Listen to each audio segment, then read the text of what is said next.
عن البراء رضي الله عنه أن النبي صلى الله عليه وسلم كان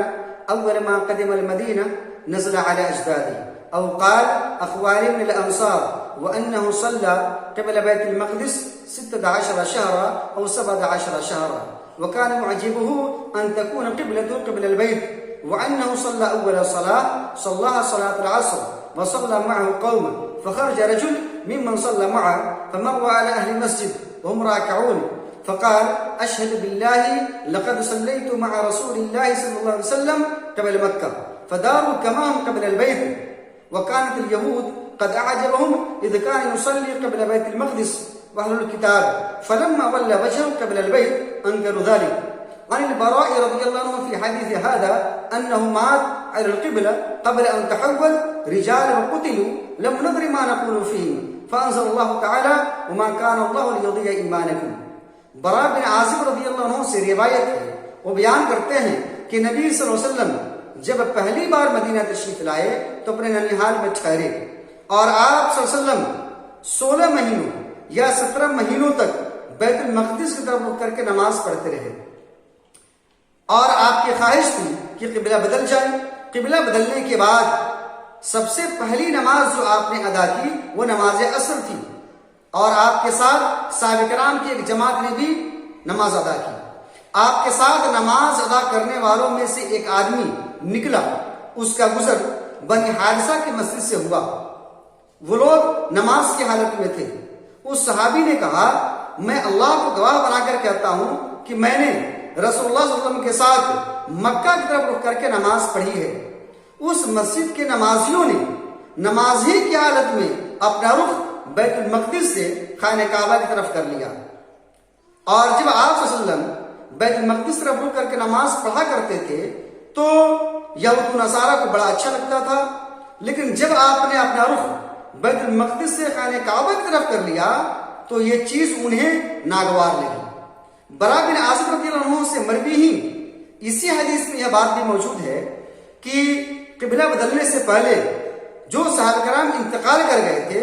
ان کے بارے میں ہم کیا کہیں نہیں سمجھ پا رہے تھے کہ ان کی نمازوں کا کیا ہوگا، تو اللہ رب العالمین نے سورہ بقرہ کی آیت نمبر 143 نازل کی کہ وما کان اللہ لیضیع ایمانکم، کہ اللہ تعالیٰ تمہارے ایمان کو یعنی تمہاری نمازوں کو ضائع کرنے والا نہیں۔ یہ حدیث صحیح بخاری میں حدیث نمبر 40 پر موجود ہے،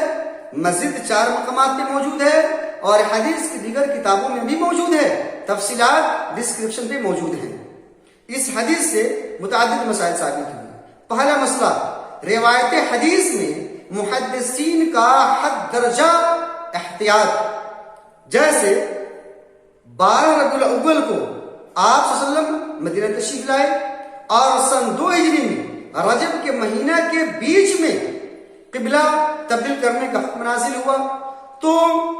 جن راویوں نے دونوں مہینوں کو شمار کیا انہوں نے 17 مہینہ بیان کیا، اور جن لوگوں نے کسی ایک مہینے کو شمار کیا انہوں نے 16 مہینہ بیان کیا، اور جن لوگوں نے دنوں کو گنا، دنوں کے اعتبار کیا، تو ان کے حساب سے کل مدت 17 مہینے 3 دنوں کی بنتی ہے۔ دوسرا مسئلہ، کسی بھی مسئلے میں کسی ایک حدیث کی بنیاد پر یقینی اور آخری بات نہیں کہی جا سکتی، جیسے اس حدیث سے معلوم ہوا کہ قبلہ بدلنے کے بعد سب سے پہلی نماز نماز عصر تھی۔ ایک حدیث سے معلوم ہوتا ہے کہ نماز ظہر میں یہ حکم نازل ہوا، یا حکم نازل ہونے کے بعد پہلی نماز نماز ظہر پڑھی گئی، اور ایک تیسری حدیث سے معلوم ہوا وہ نماز فجر تھی۔ جبکہ صحیح بات یہ ہے کہ جب یہ حکم نازل ہوا تو اس وقت آپ صلی اللہ علیہ وسلم بنو سلمہ میں تھے، اور اس وقت بشر بن معرور یا بشر بن برا رضی اللہ عنہ کا انتقال ہو گیا تھا، ان کی نماز جنازہ میں شریک ہونے کے لیے آپ تشریف فرما تھے۔ تو اس وقت آپ نے مسجد قبلتین میں نماز ظہر ادا کی، تو جیسے ہی 2 رکعت نماز ہوئی ویسے حکم نازل ہوا، اور پھر باقی جو 2 رکعتیں ہوئی وہ خانہ کعبہ کی طرف مڑ کر کے ادا کی گئی، تو اسی لیے اس کو مسجد قبلتین کہتے ہیں، 2 قبلوں والی مسجد، اور آج بھی اس کے اندر 2 محرابیں موجود ہیں۔ تو دراصل جب حکم نازل ہوا تو نمازی کی حالت میں نازل ہوا اور اس وقت زور کی نماز ادا کی جا رہی تھی، لیکن حکم نازل ہونے کے بعد جو پہلی نماز ادا کی گئی وہ عصر کی نماز تھی جو مسجد نبی کے اندر ادا کی گئی، اور جو اہل قباء ہیں وہ فجر کی نماز کے وقت ان کو معلوم ہوا، تو اسی لیے ان کے علم کے اعتبار سے یہ کہا گیا کہ حکم نازل ہونے کے بعد جو سب سے پہلی نماز ہوئی وہ فجر کی نماز تھی۔ بہرکیف ان تینوں حدیثوں میں راویوں نے اپنے اپنے علم کے اعتبار سے بیان کیا اور اصل مسئلہ بالکل واضح ہو جاتا ہے، لہذا معلوم ہوا کہ کسی ایک حدیث کو سامنے رکھ کر کے آخری اور حتمی بات نہیں کہی جا سکتی۔ تیسرا مسئلہ، نماز کلمہ کے بعد ایمان کی بنیاد ہے، اسی لیے سورہ بقرہ کے آیت نمبر 143 میں نماز کے لیے لفظ ایمان کا استعمال ہوا، اور نیک عمل یہ ایمان ہے، یعنی نیک عمل بھی ایمان ہے، ایمان میں داخل ہے اور ایمان میں کمی بیشی ہوتی ہے۔ چوتھا مسئلہ، خبر واحد حجت ہے، اور صرف یہی نہیں کہ حجت ہے بلکہ یقین کا فائدہ دیتی ہے، لہذا فقہا کا یہ اصول کہ خبر واحد ظن کا فائدہ دیتی ہے یہ اس حدیث کے خلاف ہے۔ پانچواں مسئلہ، نیکیوں کی حفاظت کی فکر۔ چھٹا مسئلہ، دینی مسائل کی بنیاد نبی کی خواہشوں پر نہیں تھی بلکہ وہی پر اس کی بنیاد ہے، اسی لیے نبی کی خواہش تھی کہ قبلہ بدل جائے، لیکن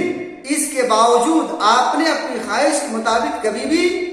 کعبہ کی طرف رک کر کے نماز ادا نہیں کی اس وقت تک جب تک کہ اس کا حکم نازل نہیں ہو گیا۔ تو معلوم یہ ہوا کہ اسلام کی بنیاد نبی کی خواہشوں پر نہیں ہے بلکہ حکم الہی پر ہے،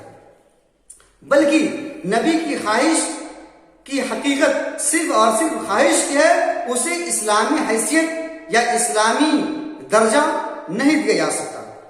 ساتواں مسئلہ، کئی نسلوں کے بعد بھی رشتے کا اعتبار ہوتا ہے، جیسے نبی کے پردادا ہاشم کا رشتہ بنی نجار میں ہوا تھا، اور اس رشتے کا اعتبار کرتے ہوئے نبی کے لیے نبی کا ننیحالی رشتہ کہا گیا۔ آٹھواں مسئلہ، بنی نجار کا مدینہ میں مقام مرتبہ اور مدینہ والوں میں ان کا اصل و رسوخ۔ نوواں مسئلہ، رکوع کرنے کا مطلب رکوع کرنا بھی ہوتا ہے اور نماز پڑھنا بھی ہوتا ہے، اس حدیث میں ان دونوں مفہوم کی گنجائش ہے۔ دسواں مسئلہ، فقہا کا یہ اصول کہ عمل کثرت سے نماز فاسد ہو جاتی ہے، خراب ہو جاتی ہے، یہ اس حدیث کے خلاف ہے۔ کیوں کہ جب قبلہ بدلنے کا حکم نازل ہوا یا خبر ملی تو لوگ نماز ہی کی حالت میں ایک رخ سے دوسری رخ کی طرف مڑ گئے، تو معلوم ہوا کہ جیسے صف لگی ہوئی ہے تو لوگ تو تتر بتر ہوں گے، آگے پیچھے تو ہوں گے ہی، تو یہ عمل کثیر کے تصور سے بھی زیادہ ہے، لہذا عمل کثیر سے نماز فاسد نہیں ہوتی بلکہ ضرورت کے مطابق، ضرورت کے وقت بقدر ضرورت نماز میں حرکت کی جا سکتی ہے۔ 11واں مسئلہ، کسی نیک مقصد سے اللہ کی قسم کھانا یا اللہ کا واسطہ دینا جائز ہے۔ 12واں مسئلہ، کسی بھی آدمی کی صحیح اور اچھی بات لینا بہتر عمل ہے۔ 13واں مسئلہ، کعبہ کی طرف رخ کر کے نماز پڑھی گئی ہو یا بیت المقدس کی طرف رخ کر کے نماز پڑھی گئی ہو، ساری نمازیں اللہ کے ہاں قابل قبول ہیں، اس لیے کہ اس میں ان سب نمازوں کا حکم یکساں ہے، برابر ہے، کیونکہ اصل چیز اللہ تعالیٰ کا حکم ہے، لہذا چاہے کسی مذہب کے موافق ہو یا کسی مذہب کے مخالف، اصل چیز اللہ کا حکم ہے اور اللہ کے حکم کے مطابق جو بھی کام ہوگا اللہ کے قبول ہوگا۔ ایک دوسری بات کہ دیگر مذاہب کی مخالفت کی جو بات کہی گئی ہے وہ اسلامی شناخت اور پہچان کے اعتبار سے جو ان کی پہچان ہے، جو ان کا امتیاز ہے، اس میں ان کی مخالفت کی بات کہی گئی ہے۔ 14واں مسئلہ، دین کی صحیح سمجھ کے لیے ناسخ و منسوخ کا علم ضروری ہے، لہذا ناسخ و منسوخ کے علم کے بغیر دین پر صحیح عمل کرنا ممکن نہیں۔ 15واں مسئلہ، نبی اور صحابہ کی ہجرت کا علم اور اس کی دینی حیثیت۔ 16واں مسئلہ، کسی کا نام کسی مناسبت سے کسی کا نام گمنام رکھا جا سکتا ہے، جیسے عباد بن بشر یا عباد بن نہیک کا نام نہ لے کر کے صحابہ نے یا راوی حدیث نے رجل کا لفظ استعمال کیا۔ 17واں مسئلہ، کسی کو اپنی بات بتلانے کے لیے، قائل کرنے کے لیے ٹپس اپنانا مشروع ہے، جائز ہے، اس لیے صاحب نے کہا کہ انہ صلی اللہ علیہ نبی۔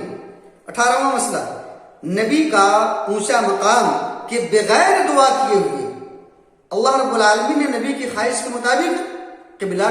بدل دیا، قبلہ بدلنے کا حکم دیا، یہ نبی کا خاص اعزاز و شرف۔ 19واں مسئلہ، صحابہ کی دینی سمجھ اور کلمہ گو بھائیوں کے ساتھ ان کا لگاؤ اور ان کے ایمان